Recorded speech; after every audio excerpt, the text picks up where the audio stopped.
अपने देश की नई संसद भवन अब बनकर तैयार है। आज ही इसका उद्घाटन हो रहा है। पिछले कई दिनों से इसको लेकर काफी राजनीति हो रही है।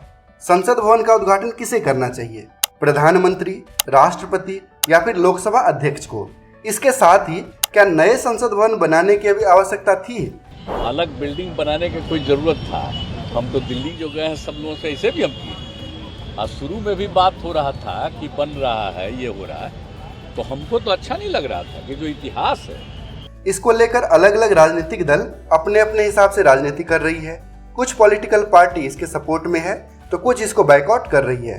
तो राजनीति से हटकर एक आम नागरिक की दृष्टि से देखेंगे कि हमारा नया संसद भवन कैसा है, इसके बनने में कितना खर्च हुआ, कितना समय लगा और इसके बनने से क्या क्या फायदा होने वाला है, और क्या सच में अभी नए संसद भवन बनाने की आवश्यकता थी?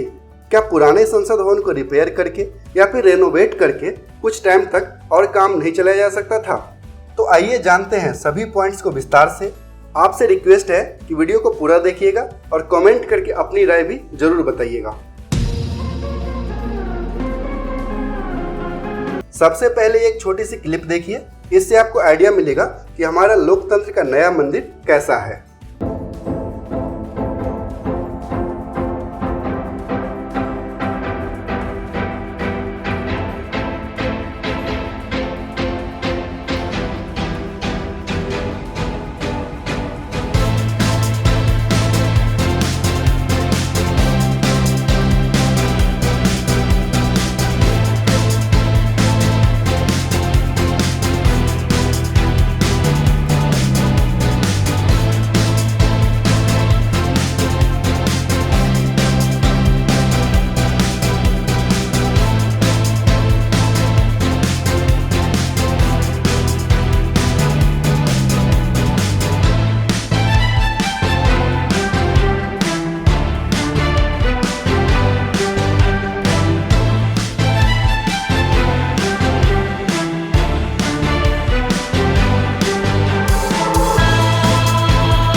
आज इसका उद्घाटन प्रधानमंत्री नरेंद्र मोदी जी के द्वारा किया जाएगा और आगे से लोकसभा और राज्यसभा की सारी कार्यवाही इसी भवन में होगा।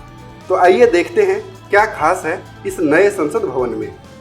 नया संसद भवन ट्रायंगुलर शेप का है और पुराने से लगभग 1.5 गुना ज़्यादा कैपेसिटी का है। पुराने संसद भवन में लोकसभा में 552 जबकि राज्यसभा में 245 सीट थी, जबकि नए संसद भवन में लोकसभा में 888 जबकि राज्यसभा में 384 सांसदों के बैठने की व्यवस्था है। इसके साथ ही संयुक्त सत्र में 1272 सांसदों के बैठने की व्यवस्था होगी। इस भवन में सांसदों के बैठने के लिए हर एक बेंच पर 2 ही लोगों के बैठने की व्यवस्था है। कुछ रो में 2 बेंच के बाद एक सिंगल चेयर भी है, लेकिन ज्यादातर बेंच पर 2 सांसदों के बैठने की व्यवस्था है। सभी सीट पर touch screen audio video system लगा है जो कि यूपीएस पावर बैकअप के साथ है। और इस संसद भवन में सभी सांसदों के लिए खुद का ऑफिस स्पेस भी बनाया गया है। नया संसद भवन भूकंपरोधी और Z+ सिक्योरिटी के साथ साथ इसका इको फ्रेंडली और ग्रीन कंस्ट्रक्शन किया गया है। इसमें 30% कम बिजली की खपत होगी और 150 साल से ज़्यादा इसकी लाइफ स्पैन है। इसमें संविधान हॉल, लाइब्रेरी, समिति कक्ष और खाने पीने के लिए कैंटीन जैसी सारी सुविधा उपलब्ध है। संसद भवन के ऊपर कांस्य धातु से बना 9500 किलोग्राम का ये राष्ट्रीय प्रतीक लगाया गया है। सामने से ये सत्यमेव जयते काफी खूबसूरत लुक देता है। क्या नए संसद भवन बनाने की जरूरत थी? तो ये पुराना भवन 1921 से 1927 के बीच बनाया गया था, यानी कि आज से लगभग 95 साल पहले ये बनकर तैयार हो गया था। तो ये काफी पुराना हो गया है। समय समय पर इसे रेनोवेट और रिपेयर किया गया। इसमें बैठने वाले सांसदों को और ज़्यादा सुविधा यानी कि लग्जरी और कंफर्ट चाहिए, जो कि इसमें संभव नहीं है। इसीलिए नए संसद भवन की डिमांड होने लगी।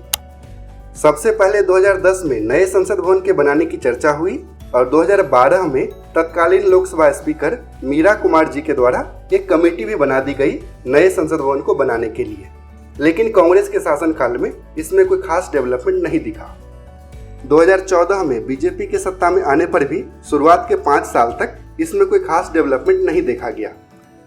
लेकिन 2019 में बीजेपी के दोबारा सत्ता में आते ही सेंट्रल विस्टा रीडेवलपमेंट प्रोजेक्ट को लॉन्च किया गया और सुपर फास्ट स्पीड से इसमें काम शुरू हो गया।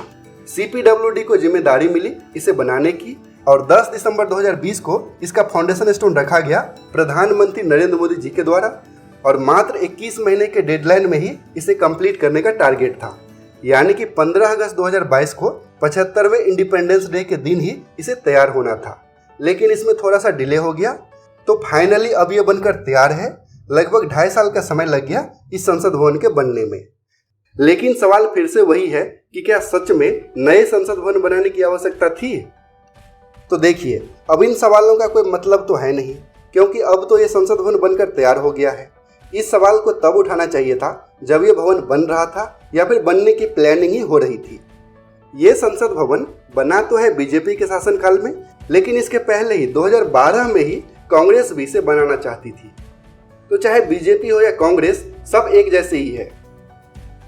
अब मेन विवाद है इसके उद्घाटन को लेकर कि संसद भवन का उद्घाटन किसे करना चाहिए, राष्ट्रपति, प्रधानमंत्री या फिर लोकसभा अध्यक्ष को।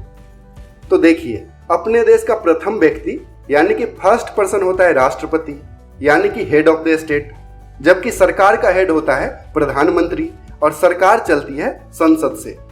लेकिन लोकसभा का स्पीकर लोकसभा में प्रधानमंत्री से भी ऊंचा होता है। तो सिंपल है कि स्पीकर ही संसद के सबसे बड़े लीडर हैं, तो उन्हें ही नए संसद भवन का उद्घाटन करना चाहिए। अभी सीन ये है कि स्पीकर के द्वारा प्रधानमंत्री को इनवाइट किया गया है संसद का उद्घाटन करने के लिए, लेकिन राष्ट्रपति को इसमें शामिल नहीं किया गया है और यहीं से विवाद शुरू हो गया है। इसको लेकर सरकार और विपक्ष दोनों की अपने अपने तर्क हैं, लेकिन पर्सनली मेरी या शायद आपकी भी यही इच्छा होगी कि दुनिया के सबसे बड़े लोकतंत्र के मंदिर के उद्घाटन में प्रधानमंत्री के साथ साथ राष्ट्रपति, उपराष्ट्रपति और सभी प्रमुख नेताओं को आमंत्रित करना चाहिए।